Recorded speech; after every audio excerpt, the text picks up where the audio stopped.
MP Tamim সরকার লেখনীতে কাফাতুন্নেসা কবিতা পর্ব সংখ্যা ৭২।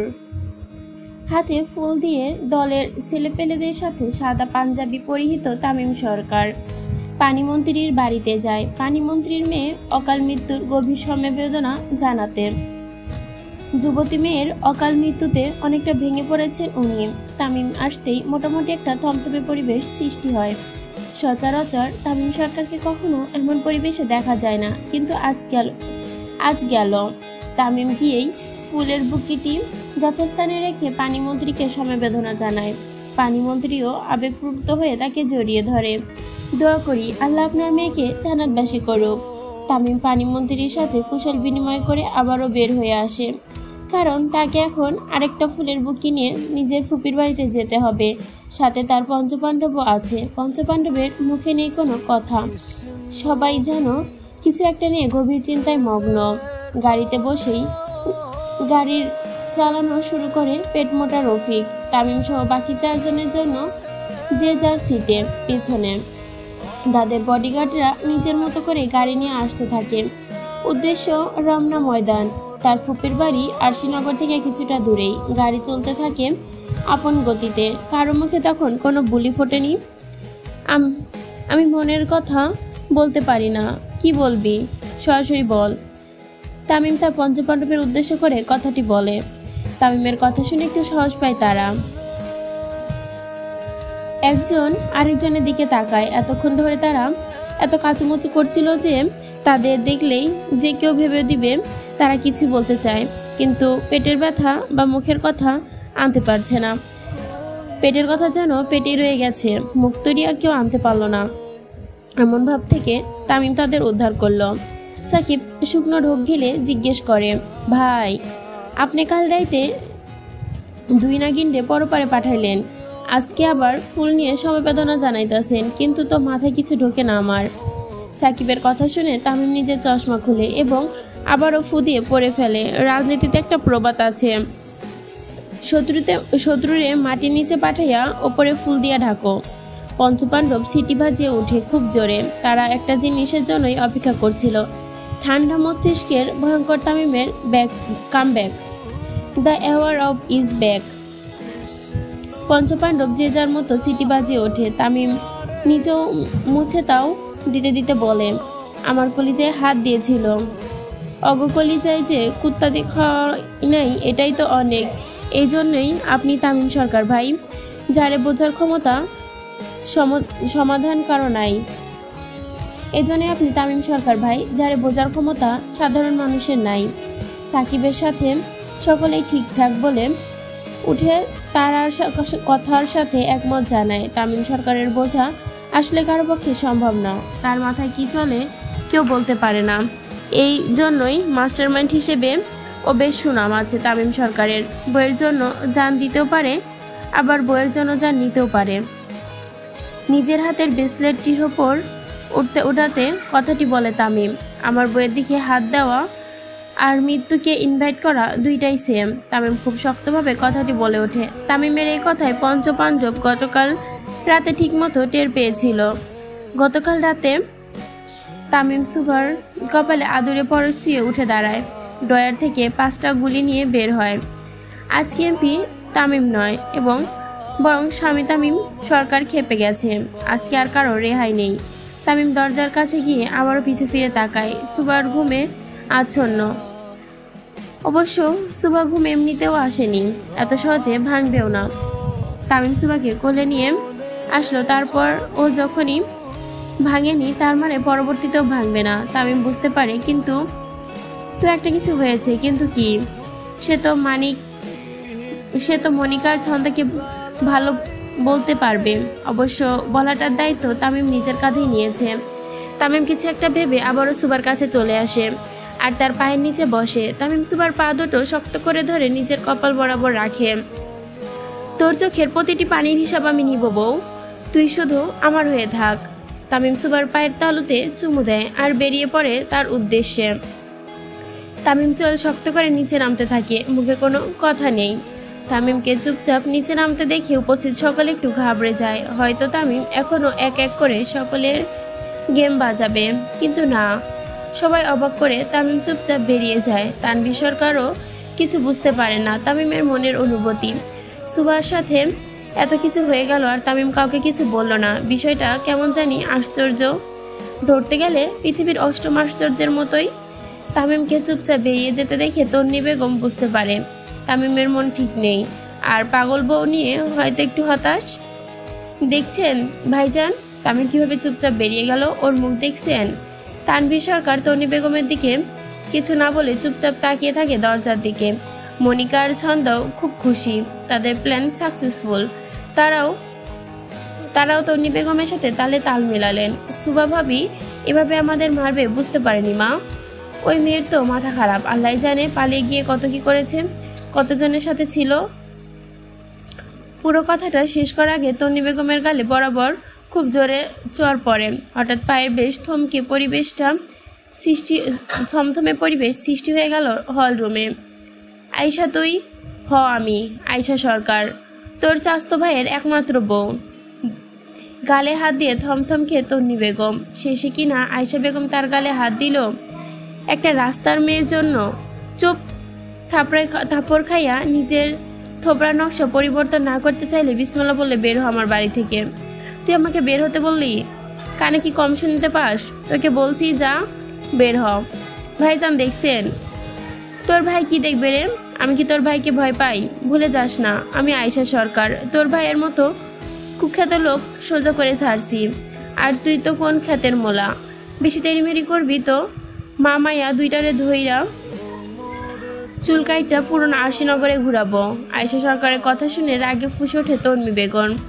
তিনি খুব ভালো করেই জানেন আয়শা সরকার কি জিনিস। তার যুবতী বয়সে সে ছিল এক নম্বর দজ্জাল মেয়ে। বয়স বাড়লেও তেজ এখনও ঠিকই আছে। আয়শা কর্তা, মহিলাগো বিষয় আপনার মধ্যে না পড়লে খুশি হব, আর যদি পড়েন আমি বাড়ি থেকে এখনই বের হইয়া যাব। এখনো এত বড় বুইরা হইয়া পড়ি নাই যে আরেকটা বিয়া কইরা নিয়েন। আয়শা সরকারের কাটকাট কথা শুনে সকলে বুঝে যায় তার ওপর দিয়ে কথা বলার সাহস কারো নেই। তানভীর সরকার এসে আয়শা সরকারের হাত ধরে আর ভালো মতো দেখতে থাকে। তন্নি বেগমের ধারণা করে এই বুঝি আয়শার গালেও বড় বড় একটা চড়থাপ্পড় পড়ব। আয়ুব, জি কর্তা। আইস কিউব নিয়ে আয়, আমার আয়শার হাত লাল হইয়া গেছে। তানভীর সরকার আয়শা সরকারকে নিয়ে সোফায় বসায়, তার হাতে বরফ ডলতে থাকে। কি দরকার গিন্নি এত নরম হাতে গরম কাজ করার? কতটা লাল হইয়া গেছে, বুড়ো বয়সেও রস কমল না আপনার কর্তা? আপনাকে দেখলে ফুল গোছে গিন্নি, আল্লাহর এক অপরূপ সৃষ্টি আপনি। তানভীর সরকার আর আয়শা সরকারের মধ্যে এত প্রেম দেখে জ্বলে উঠে শেষ হয়ে যায় তন্নি বেগম। যেমনটা যুবতী বয়সে হয়েছেন তিনি। মেয়ের হাত ধরে হনহনিয়ে বেরিয়ে যান। এখানে তার ডাল গলবে না। বাইরে বেরিয়ে মনিকার ছন্দা এক গাড়িতে ওঠে আর তন্নি বেগম আরেক গাড়িতে। গন্তব্য তাদের আলাদা। তন্নি বেগম সোজা তার বাড়িতে যাবে আর মনিকার ছন্দা ক্লাবে যাওয়ার জন্য বলে ড্রাইভারকে। আরে কোন রাস্তায় ড্রাইভার? তোকে পরপারে পাঠানোর রাস্তা। কালনাগিনীরা বোমা সাকিবের কথা শুনে মনিকার ছন্দা আত্মা যেন বেরিয়ে আসার উপক্রম। সাকিব ভাই, কোন জন্মের ভাই তোর? আমি শালি, আমার গায়ে হাত দেস? চল ভাই, তো গোলগে প্রাইভেট মিটিং করব। সাকিব খুব জোরে গাড়ি নিয়ে যায় তামিমের রঙ্গমঞ্চে। মনিকার ছন্দা হাত ধরে নিজে আকুতি মিনতি করে, কিন্তু কোনো লাভ হয় না। সাকিব নিজের মতো করে গাড়ি চালাতে থাকে। প্রায় 23 মিনিট পর গাড়ি তার গন্তব্যে গিয়ে পৌঁছায়। মনিকার ছন্দা গাড়ি থেকে জোর হয়ে বসে থাকা সাকিব আর কালামানিকের ফোন দিয়ে আসতে বলে, কারণ মাথা গরম হয়ে গেলে এখনই সাকিব বোমা দিয়ে উড়িয়ে দিবে। কিন্তু তামিম তো এত সহজে মৃত্যু দিবে না তাদের। মানিক এসেছে, গাড়ির দরজা খুলে দাঁড়ায়। আহো কালনাগিনীরা আহো, তুমগো আব্বা ভিতরে অপেক্ষা করতেছে, তুমগো চাঁদের দেশে পাঠাইব। মনিকা আর ছন্দা হাত জোর করে মাপ চাইতে থাকে, কিন্তু কোনো লাভ হয় না, কারণ তামিম মাফ করতে পারে না আর কারো স্বার্থ নেই তাদের মাফ করার। মনিকার চুল ধরে টানতে টানতে নিয়ে যায় রঙ্গমঞ্চের ভেতরে, আর সাকিব ছন্দার হাত ধরে। রঙ্গমঞ্চের ঠিক মাঝ বরাবর একটা বিশাল ড্রাম রাখা, তাতে গরম চা রাখা আছে। 2 জন মানুষের সাউজের ড্রাম, আর চাগুলো এতই গরম যে যে হাত দিলেই ঝলসে পড়বে। অবশ্য শুধু চাল না রাখা ড্রাম ভর্তি সেটাও নয়, তাতে অ্যাসিড মিশ্রিত আছে। পানির গরমে পুরো রুমটি ঝলসানো গরম হয়ে গেছে। পাশেই চেয়ার নিয়ে তামিম বসা। তামিম আর মনিকা, সাকিব আর মনিকা তাদের দুজন এসে সোজা তামিমের পায়ের নিচে ফেলে। তামিম উঠে দাঁড়ায়। তার পঞ্চপাণ্ডবও তামিমের পিছনে এসে দাঁড়ায়। তামিম ভাই। ছন্দা খুব বিনিময়ের সাথে ডাকে তামিমকে। তামিম ভুরু কুঁচকে তাকায় ছন্দার দিকে। তোর জন্য খুবই কষ্ট হচ্ছে রে, ভাইয়ের হাতে বোনের মৃত্যু, বিষয়টা আসলেই কষ্টের। তামিমের কথা শুনে ভয় থরথর করে কাঁপতে থাকে ছন্দা। তো বল, তোদের পরিকল্পনা একটু শুনি। ভাইয়া জলদি বল। খুব জোরে ধমক দিয়ে উঠে তামিম। সুবা ভাবিকে পুরোপুরি পাগল বানানো। আর ওর মুখের দিকে কি দিয়ে দিছিলি? Suicidal imports drug.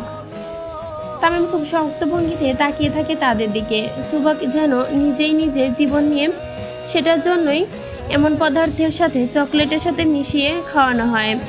তামিমের নীরবতা বলে দিচ্ছে কিছু একটা হতে চলেছে, ভয়ঙ্কর কিছু। মাথায় আছে যা ঝড় আসার আগে, কথায় আছে ঝড় আসার আগে পরিবেশটা ঠান্ডা ও নীরব হয়ে যায়। ঠিক তেমনই তামিম নিজের ঘাড়ের রগ বাঁকিয়ে সোজা করে চোখের চশমা পরে ফেলে। মাহির ভাই, চাপাতি দে। মাহির তামিমের হাতে গোল্ডেন চাপাতি দিয়ে দেয় আর পেছনে দাঁড়িয়ে পড়ে। তামিম সরকার কখনো মহিলাদের গায়ে হাত তোলে না, কিন্তু কোনো মহিলা যদি হাত তার ব্যক্তিগত মহিলার গায়ে ওঠে তবে তারে ছাড়ও দেয় না। তামিমের ইশারা করেই তার পঞ্চপাণ্ডবদের। তামিমের ইশারা অনুযায়ী তার পঞ্চপাণ্ডব তার দুই হাত শক্ত করে ধরে মাটিতে। তামিম চাপাতি দিয়ে মনিকার সামনে দাঁড়ায়। কোন হাত দিয়ে আমার বইয়ের গালে মারছিলি? ডান হাত ছিল। মাহির মনিকার ডান হাত ধরে ইশারা করে। তামিম মনিকার ডান হাত বরাবর দাঁড়ায়। ভাবতাছি তোর হাতের চামড়া দিয়ে আমার বইয়ের জন্য জুতা বানাবো, বেশ ভালোই চামড়া লাগবে আমার। তামিমের কথা শুনে মনিকার প্রাণ প্রায় যায় অবস্থা। তামিম সরকার ভয়ঙ্কর, কিন্তু স্বামী তামিম সরকার যে এত ভয়ঙ্কর সেটা জানা ছিল না। শেষে কিনা নিজের বইয়ের গায়ে হাত তোলার অপরাধে চামড়া কেটে জুতা বানাবে। মনিকা কিছু বলতে যাবে তার আগেই তামিম মনিকার হাত বরাবর কোপ বসায়। প্রায় 4 থেকে 5 টুকরা করে মনিকার হাত। অসহ্য যন্ত্রণায় ছটফট করতে থাকে মনিকা, কিন্তু তাতেও বিন্দুমাত্র মায়া হয় না তামিমের। মনিকার এমন করুণ দৃশ্য দেখে ছন্দা ভয়ে আরো জড়সড় হয়ে কেঁদে ওঠে। তামিমের ছন্দার সামনে গিয়ে দাঁড়ায় আর তার হাতের আঙ্গুলগুলো কেটে ফেলে। ছন্দা ছটফট করতে থাকে। ইতিহাস সাক্ষী থাকে, যতবার কোনো স্বামী খেপেছে ততবার কুরুক্ষেত্র হয়ে গেছে। আমার বইয়ের গায়ে হাত, তোকে হাত কাইটা আমি কুত্তা দিয়ে খাওয়াবো। তামিম খুব জোরে জোরে চিৎকার করতে থাকে। মনিকা, জি ভাই। চুবা, মানিক্কা, জি ভাই। চুবা। তামিমের নির্দেশে মতো মানিক ছন্দা আর মনিকাকে চুল ধরে টানতে টানতে নিয়ে যায় ড্রামের কাছে। রফিক আর মাহির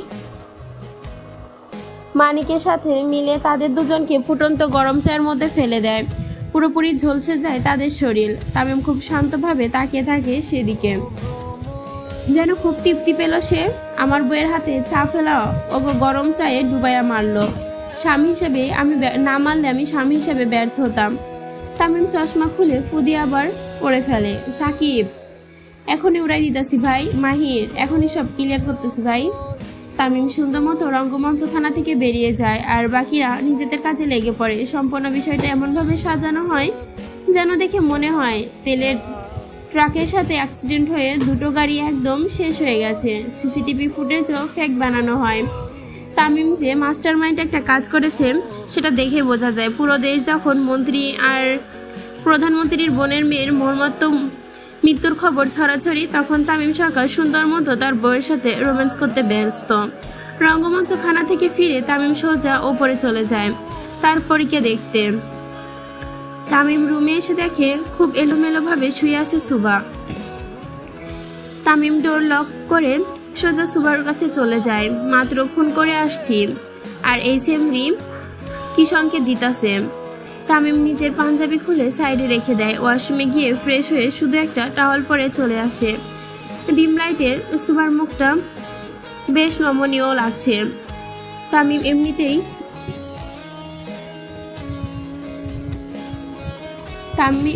তামিম এসেই সুভার কোমর ধরে নিজের পাশে মিশে শুয়ে পড়ে। ঘুমের ঘরেই তামিমকেও সুভা শক্তভাবে জড়িয়ে ধরে। তোকে আমি খুব ভালোবাসি সকাল, খুব ভালোবাসি। তামিম ঘুমন্ত সুভার মুখের দিকে তাকিয়ে এই কথাটি বলে। দুদিনের ব্যথায় মেয়েটার মুখটা একদম শুকিয়ে গেছে। এক পর্যায়ে তামিম সুভার কোমর ধরে নিজের সাথে মিশিয়ে নেয়। ঘুমের ঘরে সুভা তামিমকে শক্ত করে জড়িয়ে ধরে আরও। তামিম সুভার গালে কিস করে। আবারও তামিম ঘুমন্ত সুভার ঠোঁটের নিচে ঠোঁট বসিয়ে দেয় আর হাত দুটো বিচরণ করতে থাকে সুভার সমস্ত শরীরে। এক পর্যায়ে নিয়ন্ত্রণ হারিয়ে অবচেতন সুভার ওপরেই নিজের অধিকার বোধ ফলাতে থাকে তামিম। এক পর্যায়ে সুভারও ঘুম আগলা হয়ে আসে। তামিম, আই নিড ইউ সকাল, আই ডেসপারেট নিড ইউ। ঘুমন্ত বউকেও রেহাই দিলেন না? আপনাকে রেহাই দিলে আমার বিরাট ক্ষতি হয়ে যাবে ম্যাডাম। আমার যে আপনাকে ছাড়া ভালো লাগে না। এ পর্যন্তই ছিল এমপি তামিম সরকারের ৭২তম পর্ব। আর লেখিকা পর্বগুলো হচ্ছে 2 দিন পর পর দেয়, সো আমিও দিতে পারছি না। এই ধন্যবাদ এতক্ষণ সাথে থাকার জন্য।